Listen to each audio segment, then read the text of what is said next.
नमस्कार, India daily live देख रहे हैं आप और मैं हूं आपके साथ Shivam Dubey. India daily live के बेहद खास बुलेटिन भारत डेली लाइव में आप सबका बहुत बहुत स्वागत। बुलेटिन की शुरुआत करेंगे और रुख करेंगे अपनी पहली खबर की ओर। गोरखपुर से एक खबर हम आपको बता रहे हैं, जहां गोरखपुर महोत्सव के समापन के अवसर पर मुख्यमंत्री योगी आदित्यनाथ ने जनता को संबोधित किया। जहां पर मुख्यमंत्री योगी आदित्यनाथ ने कहा कि पहले गोरखपुर गुंडागर्दी के लिए कुख्यात था और माफिया एक दूसरे के पूरक थे।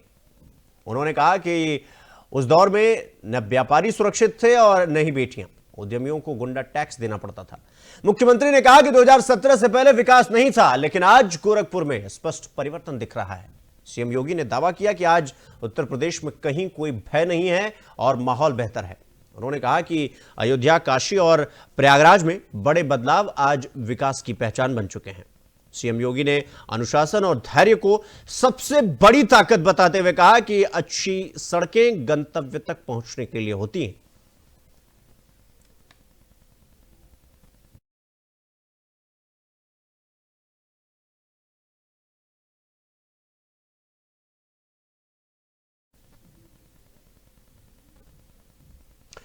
खामगांव स्थित उप प्रादेशिक परिवहन कार्यालय में आज दोपहर लॉरेंस आई हॉस्पिटल के सहयोग से नेत्र जांच शिविर का आयोजन किया गया। शिविर में डॉक्टर उदय राजपूत, डॉक्टर गिरीश पवार, डॉक्टर श्रुति लड्डा और डॉक्टर आदित्य थोटांगे की टीम ने वाहन चालकों और आम नागरिकों की आंखों की जांच की। इस दौरान डॉक्टर उदय राजपूत ने बताया कि वाहन चलाते समय यदि चश्मे की आवश्यकता हो तो उसे अवश्य पहनना चाहिए। चश्मा लगाना न तो कोई बीमारी है और न ही ड्राइविंग लाइसेंस प्राप्त करने में कोई बाधा है, बल्कि ये चालक और उसके साथ बैठे परिवार की सुरक्षा के लिए जरूरी है।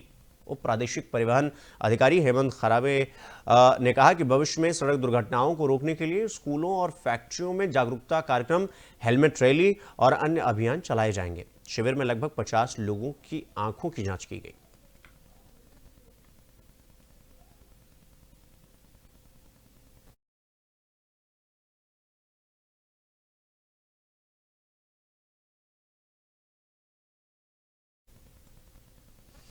तो वहीं पाली जिले के मारवाड़ स्थित राजकीय सीनियर उच्च माध्यमिक विद्यालय में बुनियादी साक्षरता और संख्या ज्ञान को लेकर चतुर्थ क्लस्टर स्तरीय कार्यशाला का आयोजन किया गया। कार्यशाला का आयोजन विद्यालय के सभागार में प्रधानाचार्य घनश्याम सापेला के सानिध्य में किया गया। दक्ष प्रशिक्षक राजेंद्र हल्दानिया ने शिक्षकों को निपुण भारत मिशन के उद्देश्य और राज्य सरकार द्वारा किए गए प्रयास, एफएलएन विद्या को कक्षा शिक्षण में लागू करने, आकलन प्रक्रिया, संस्था प्रधान और शिक्षकों की भूमिका सहित धारा प्रवाह पठन जैसे महत्वपूर्ण विषयों पर विस्तार से जानकारी दी। इस दौरान शिक्षक कमलेश प्रजापत, देवांश सिंह और कमला शर्मा ने अपने अनुभव भी साझा किए। कार्यशाला में मारवाड़ जंक्शन क्लस्टर के अंतर्गत आने वाले विद्यालय से कक्षा 1 से 5 तक हिंदी और गणित पढ़ाने वाले शिक्षकों ने हिस्सा लिया। उद्देश्य प्राथमिक शिक्षा को और मजबूत और बेहतर बनाना था।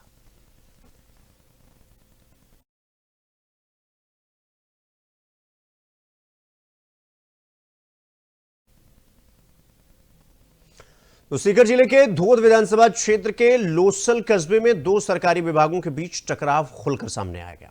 दरअसल विद्युत विभाग के सहायक अभियंता कार्यालय के मुख्य गेट के सामने करीब 3 ट्रॉली सड़ा गला कचरा और मृत पशु डाले जाने से हड़कंप मच गया। विद्युत विभाग ने नगर पालिका पर बदले की भावना से यह कृत्य करने का आरोप लगाया। विभाग का कहना है कि नगर पालिका पर स्ट्रीट लाइटों के करीब 1 करोड़ रुपए बकाया हैं, जिसे लेकर कई बार नोटिस भी दिया गया, लेकिन भुगतान नहीं हुआ। इसके बाद विद्युत विभाग ने स्ट्रीट लाइटों के कनेक्शन काट दिए।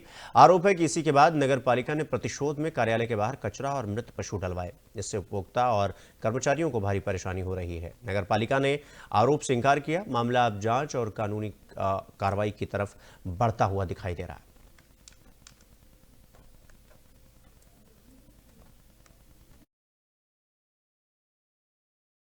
नगर पालिका प्रशासन के स्ट्रीट लाइट के बिल बकाया होने के कारण प्रशासन को बार बार नोटिस देने के बाद उनका 5 दिन पहले कनेक्शन काटा गया।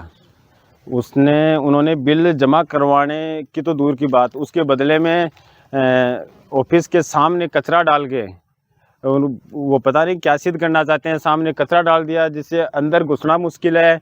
यहाँ कोई उपभोक्ता काम करवाने के लिए आता है, उसका काम करवाना मुश्किल है। अब वो क्या सिद्ध करना चाहते हैं, क्या नहीं सिद्ध करना चाहते, वो उनकी बात। इस संबंध में नगर पालिका को शिकायत प्राप्त हुई, चेयरमैन साहब को भी प्राप्त हुई और मुझे भी, कि भाई वहाँ पर कचरा पड़ा है, मृत पशु पड़े हैं। मृत पशु को तुरंत हटा दिया गया। कचरा भी उठाने के लिए टीम को भेजा गया था, लेकिन उनके द्वारा मना कर दिया गया कि कचरा नहीं उठाने दिया जाएगा। तो इसी खबर पर सीकर से हमारे सहयोगी राजेश कुमार हमारे साथ ज्यादा जानकारी के साथ जुड़ गए हैं। राजेश, जिस तरीके से ये विद्युत निगम कार्यालय के बाहर ये कचरा डाला हुआ दिखाई दे रहा है और उसके बाद दो विभाग आपस में लट्ठम लट्ठाई करते हुए दिखाई दे रहे हैं, क्या कुछ ये पूरा मामला है और ऐसी स्थिति भाई क्यों आन पड़ी?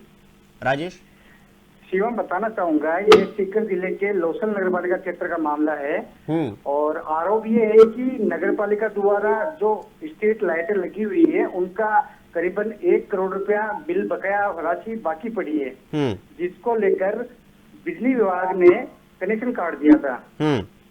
बिजली विभाग का आरोप है कि जो नगर पालिका है ना, उन्होंने अपनी हठमता दिखाते हुए जो बिजली विभाग का जो मेन मुख्य कार्यालय का जो गेट है उसके बाहर जानबूझकर कचरा और मृत पशु डलवाए। नहीं तो फिर राजेश, ये जिस तरीके से दोनों विभाग आपस में, नगर पालिका और विद्युत विभाग आपस में लड़ रहे हैं, एक दूसरे पर इस तरीके से छीटाकशी कर रहे हैं, एक दूसरे के घर के सामने, कार्यालय के सामने जाकर इस तरीके से कचरा फैला रहे हैं, लोग इनसे सीखने की बजाय इन्हें सिखाने की जरूरत नहीं है क्या कि इस तरीके से हरकत कर रहे हैं, ये बचकानी हरकत कर रहे हैं? मतलब एक ने कही, दूजे ने मानी, गुरु नानक ने कहा, दोनों ही ज्ञानी, और ये दोनों इस स्थिति में आकर खड़े हुए हैं। तो फिर आम लोगों के मन में इनके प्रति क्या भावना बनेगी और क्या सोच बनेगा? इसका इनको लाज लिहाज है कहीं पर या नहीं है? जी शिवम, बताना चाहूंगा मैं कि अभी इस तरह की जो घटना सामने आती है, इसके अंदर आपको भी पता है और मुझे भी पता है, सब लोगों को दिक्कतें होती है। जिस तरह से मेन मुख्य बस स्टैंड की जो लाइटें बंद पड़ी है, तो आमजन को काफी दिक्कतों का सामना करना पड़ रहा है शिवम। तो राजेश, ये जो नगर कार्यालय, निगम कार्यालय और विद्युत विभाग, ये दोनों आपस में टकरा रहे हैं, इसका कोई तीसरा यानी बीच का रास्ता निकल रहा है या फिर ये जो तस्वीरें देखने को मिल रही हैं कि बताइए जो है जो मृत पशु हैं उनको ले जाकर के विद्युत विभाग के कार्यालय के बाहर इस तरीके से रख दिया गया, बदबू आ रही होगी, लोगों का आवागमन बाधित हो रहा होगा, कोई बीच का रास्ता निकल रहा है या फिर इसी तरीके से लट्ठम लट्ठाई चलती रहेगी क्या इनके बीच में?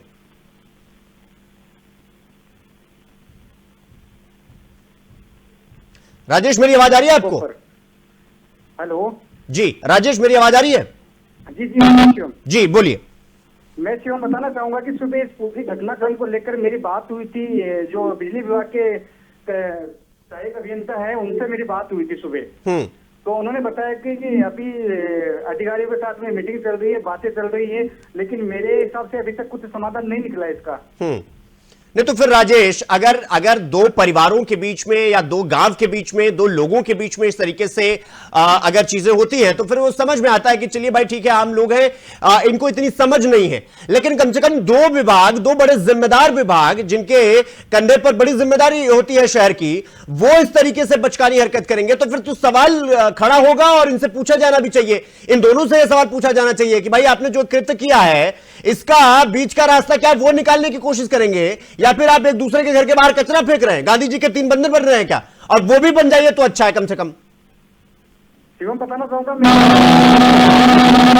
रोशन नगर पालिका की अभी चौधरी, उनसे भी मेरी बात हुई थी इस पूरे मामले को लेकर। उन्होंने बताया कि मुझे इसकी जानकारी नहीं है, जैसे मेरे को जानकारी मिली थी मेरे द्वारा वहाँ पे इसके बिजली विभाग के कार्यालय पे कर्मचारी भेजे गए थे, लेकिन उन्होंने कचरा और मृत पशु उठाने के लिए मना कर दिया था। जी शिवम।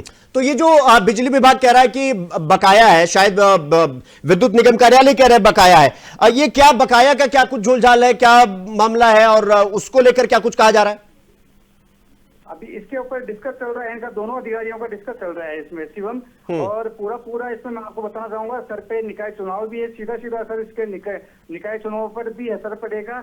और लोगों ने अभी वर्तमान में यहाँ पे विधायक जो है धोद विधानसभा क्षेत्र के गोवर्धन वर्मा विधायक भाजपा से है, उनके ऊपर भी लोगों ने आरोप लगाया है कि जब कांग्रेस का राज था तब इस तरह की समस्या सामने नहीं आई थी और ये पूर्व विधायक धोद के पे कांग्रेस के प्रशांत मोर्तिया द्वारा ये लाइटें लगाई गई थी। लोगों ने कहा कि उस टाइम पे शहर उजाले की ओर था, लेकिन वर्तमान में भाजपा की सरकार है तो अंधेरे की ओर जा रहा है।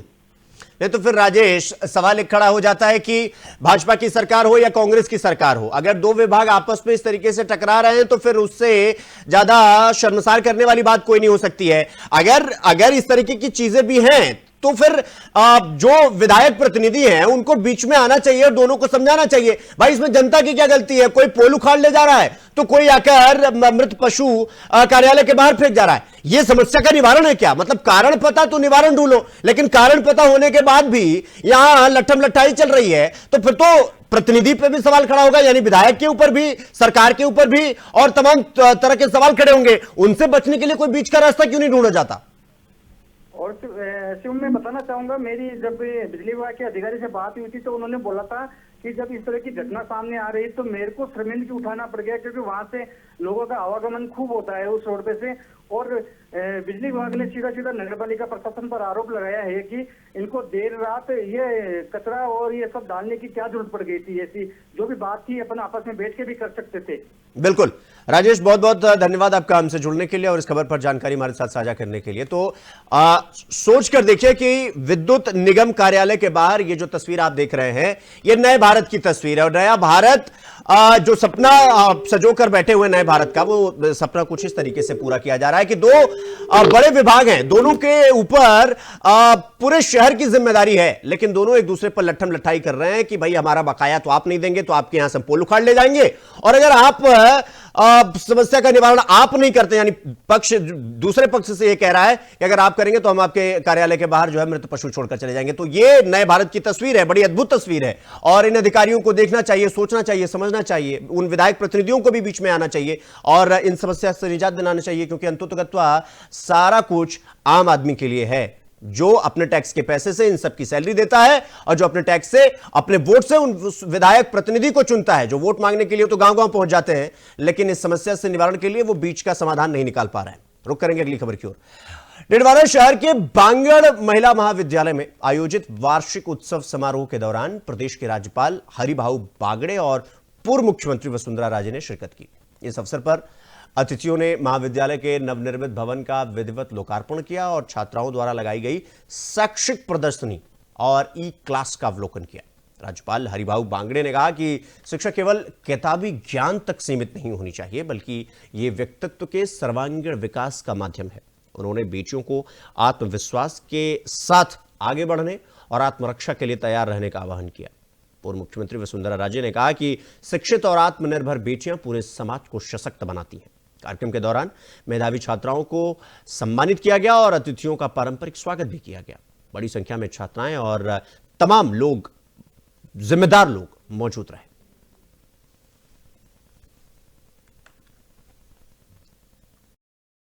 चाहे कोई भी राष्ट्र क्या मजबूत होना है, समृद्धशाली होना है, तो सभी नागरिकों को ने अपना अपना काम करके उत्पादन बढ़ाना है। ऐसा न हो काम नहीं मिला और सभी के हाथ में काम मिला या काम किया, कोई अपनी आर्थिक परिस्थिति अच्छी सुधर जाएगी। और एक बार आर्थिक परिस्थिति सुधरी तो भी राष्ट्र का विकास भी होता है और नागरिकों का विकास भी होता है। इसीलिए तो अभी आप देखते होंगे कि सभी महिलाओं ने कुछ न कुछ काम करना, और राजस्थान में तो अपने घरेलू उद्योग बहुत पुराने थे, घरेलू कपड़ा भी बनता था और कुछ कारपेंटरी भी अच्छी बनती थी और देव देवता की मूर्ति भी अच्छी करते थे। ये सब यहाँ थे पहले, और इसीलिए अभी बचत गट की ओर से ये करना शुरू किया, और तो इससे उसका उत्पादन बढ़ेगा। और अपने भारत में महिला तो खेती के इस पे थोड़ी काम करती थी, बाकी काम नहीं करती थी। नौकरी तो जब मिलती नहीं तो घर में कुछ ना कुछ काम होना। अभी सभी के हाथ को काम के लिए काम शुरू है, और वो काम शुरू होगा तो निश्चित रूप से तो रुक करेंगे अगली खबर की ओर। पाली में नगर निगम के पूर्व पार्षद दिलीप ओढ़ पर हुए प्राण घातक हमले के मामले में औद्योगिक क्षेत्र थाना पुलिस की कार्रवाई से बड़ी सफलता मिली है। दरअसल पुलिस ने इस हमले में शामिल एक और फरार आरोपी, जिसका नाम हितेश सैन बताया जा रहा है, उसको गिरफ्तार कर लिया गया। इससे पहले पुलिस 4 आरोपियों को पहले ही गिरफ्तार कर चुकी है और बताया तो यह भी जा रहा है कि कुछ दिन पहले मंथन सिनेमा के पास पूर्व पार्षद दिलीप ओढ़ पर जानलेवा हमला किया गया था, जिसमें उनके हाथ और पैर में फ्रैक्चर के साथ गंभीर चोट भी आई थी उनको। घटना के बाद से पुलिस लगातार आरोपियों की तलाश में जुटी हुई थी। गिरफ्तार आरोपी हितेश सैन को न्यायालय में पेश किया जाएगा, जबकि अन्य फरार आरोपियों की खोजबीन भी तेज कर दी गई है। औद्योगिक क्षेत्र थाना पुलिस पूरे मामले की गंभीरता से जांच कर रही है और हमले के पीछे की वजहों को खंगाला जा रहा है।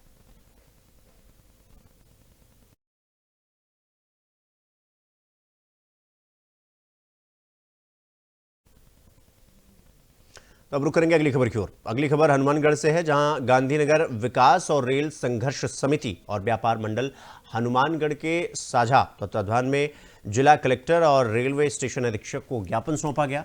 समिति अध्यक्ष विजय कौशिक ने साफ कहा कि गांधीनगर एफओबी का काम किसी भी कीमत पर रुकने नहीं दिया जाएगा। उन्होंने चेतावनी देते हुए कहा कि यह पुल गरीब जनता का पुल है और इसे राजनीति की भेंट नहीं चढ़ने दिया जाएगा। इस एफओबी से गांधीनगर क्षेत्र के हजारों रेहड़ी लगाने वाले मजदूर, महिलाएं और स्कूल जाने वाली बेटियां रोजाना आवागमन करती हैं।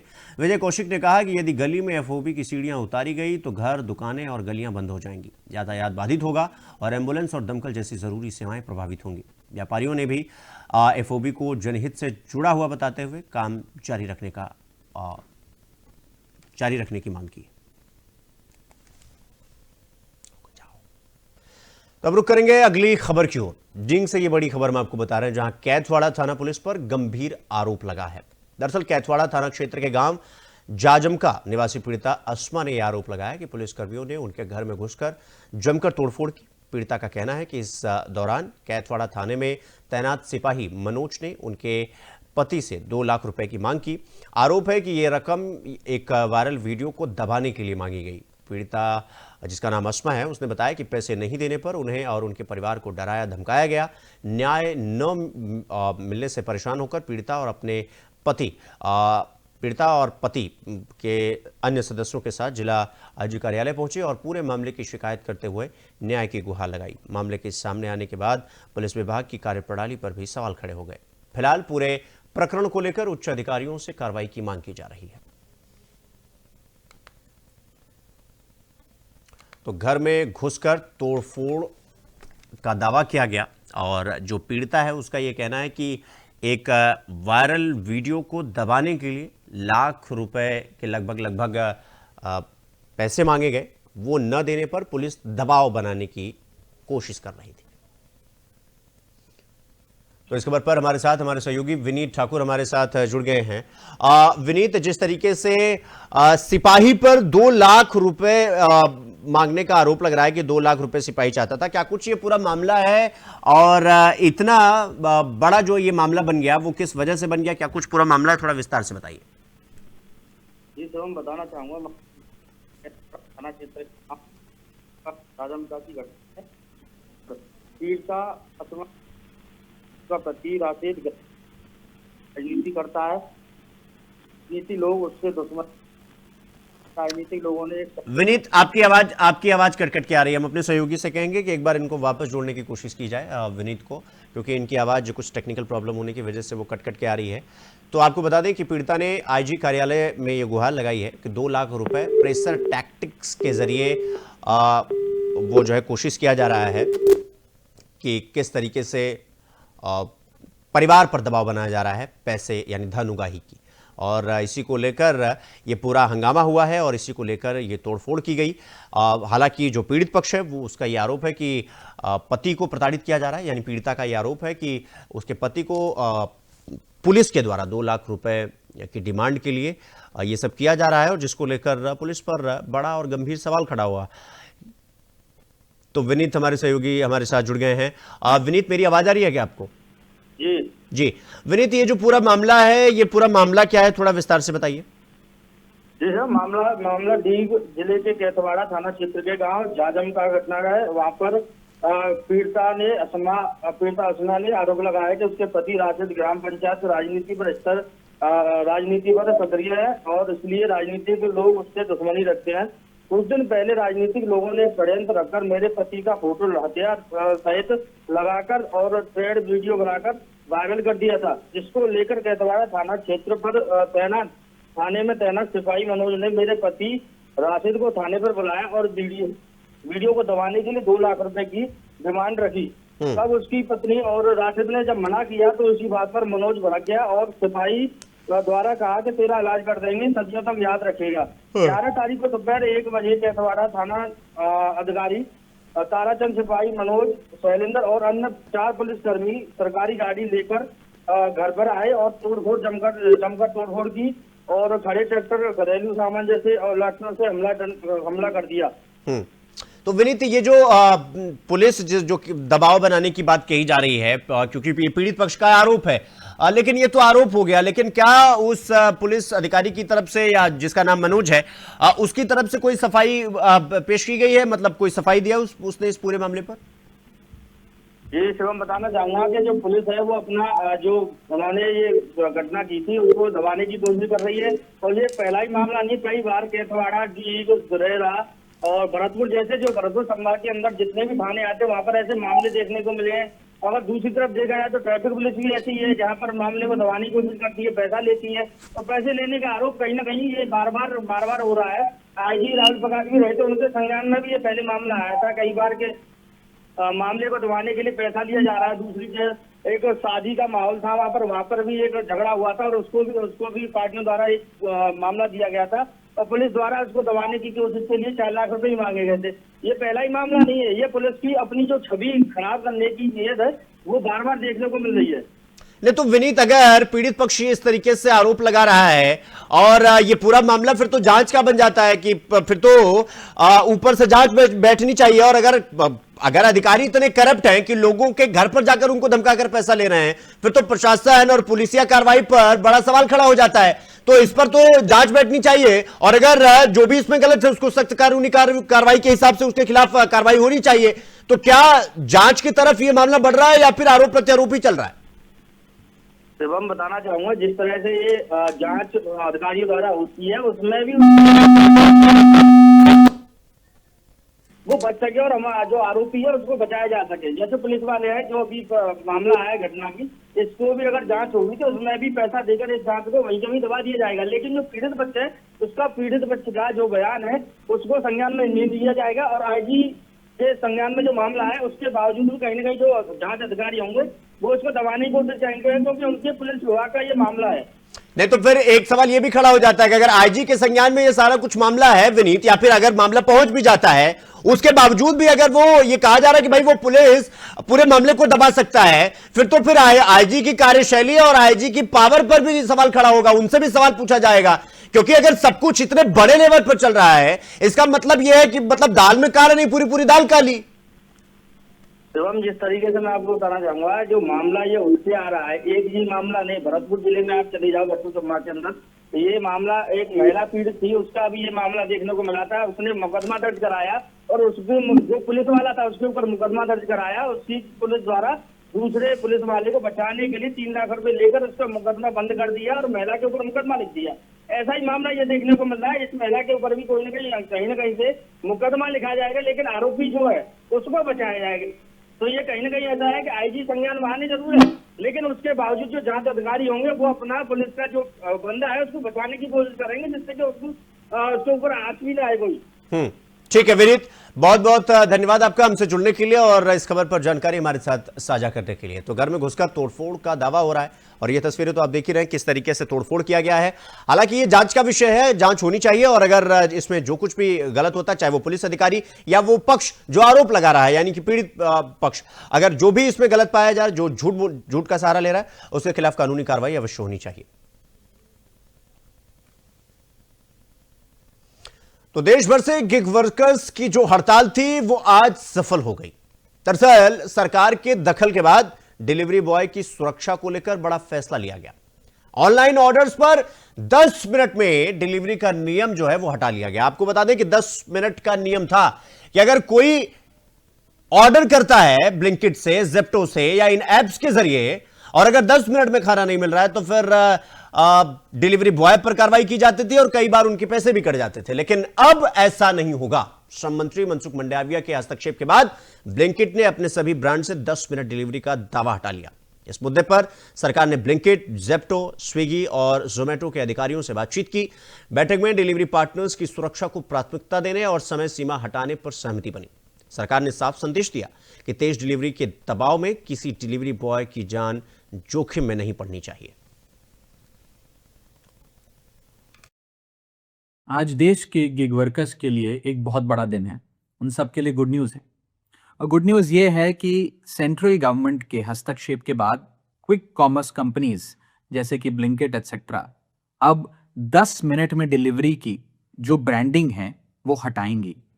जी हाँ, ये आप सबके एफर्ट से और आप सब ने एकजुट होकर जो आवाज़ उठाई उसी से संभव हो पाया। आपकी आवाज़ शायद इन कंपनीज की मैनेजमेंट तक तो नहीं पहुंची या उन्होंने अनसुनी कर दी, लेकिन आपकी आवाज़ केंद्र सरकार ने सुनी और उस पर कार्रवाई भी करी। मैं सबसे पहले सेंट्रल गवर्नमेंट के इस हस्तक्षेप के लिए उन्हें बधाई देता हूं, उनका शुक्रिया अदा करता हूं, और ये उन्हीं के इंटरवेंशन से संभव हो पाया। 10 मिनट में डिलीवरी का जो जुल्म है ये वास्तव में बहुत रियल है। जब डिलीवरी राइडर की यूनिफॉर्म पर, उसकी टी शर्ट जैकेट पर 10 मिनट की डिलीवरी का प्रॉमिस छपा हो, या उसके बैकपैक पर 10 मिनट में डिलीवरी का वादा लिखा हो, साथ ही साथ कस्टमर के मोबाइल स्क्रीन पर टाइमर चल रहा हो, तो ये 10 मिनट में डिलीवरी का जो प्रॉमिस है ये बहुत रियल, कांस्टेंट और डेंजरस, खतरनाक हो जाता है। और इसके चलते जो डिलीवरी बॉयज हैं, राइडर्स हैं, उन पर जो मेंटल और फिजिकल टोल पड़ता है वो तो अलग, लेकिन इसके साथ साथ वे खतरनाक ड्राइविंग भी करते हैं, अपनी जान को भी जोखिम में डालते हैं, और अन्य लोग जो उनके साथ सड़क पर चल रहे हैं, अपनी गाड़ियों में, स्कूटर्स पर या पैदल चल रहे हैं, उनकी जान को भी जोखिम में डाला जाता है। मैं पिछले कुछ महीनों में कई डिलीवरी बॉयज से मिला, उनसे बात करी। उनमें से अधिकतर लोग अंडरपेड हैं, ओवरवर्क्ड हैं, और एक अनरियलिस्टिक प्रॉमिस, ये 10 मिनट में डिलीवरी के इस अनरियलिस्टिक प्रॉमिस के प्रेशर को बहुत मुश्किलों से झेल रहे हैं। सेंट्रल गवर्नमेंट हो या हम मेंबर्स ऑफ पार्लियामेंट हो, हम सब लोग प्रो इंडस्ट्री हैं, प्रो बिजनेस हैं, प्रो स्टार्टअप हैं, प्रो इनोवेशन हैं, लेकिन हम लोग एक्सप्लॉयटेशन का कभी समर्थन नहीं कर सकते। इसीलिए इस पूरी मुहिम का मकसद किसी कंपनी को चोट पहुंचाना नहीं, बल्कि इन गिग वर्कर्स और इन डिलीवरी बॉयज की जिंदगी को बेहतर करना है। और आज जो सेंट्रल गवर्नमेंट ने फैसला लिया है, ये केवल उनकी सेफ्टी और सिक्योरिटी ही को ही सुनिश्चित नहीं करेगा, बल्कि उनकी डिग्निटी और उनकी वर्किंग कंडीशंस को भी बेहतर करने में मील का पत्थर साबित होगा। मैं तमाम गिग वर्कर्स को कहना चाहता हूं कि इस मुहिम में, इस लड़ाई में आप सब अकेले नहीं हैं, हम सब आपके साथ हैं। सत्यमेव जयते। जय हिंद, जय भारत। आज देश के तो इसी खबर के साथ बुलेटिन में फिलहाल इतना ही, लेकिन देश और दुनिया की तमाम बड़ी खबरों को देखने के लिए देखते रहिए इंडिया डेली लाइव, और मुझे दीजिए इजाजत। नमस्कार।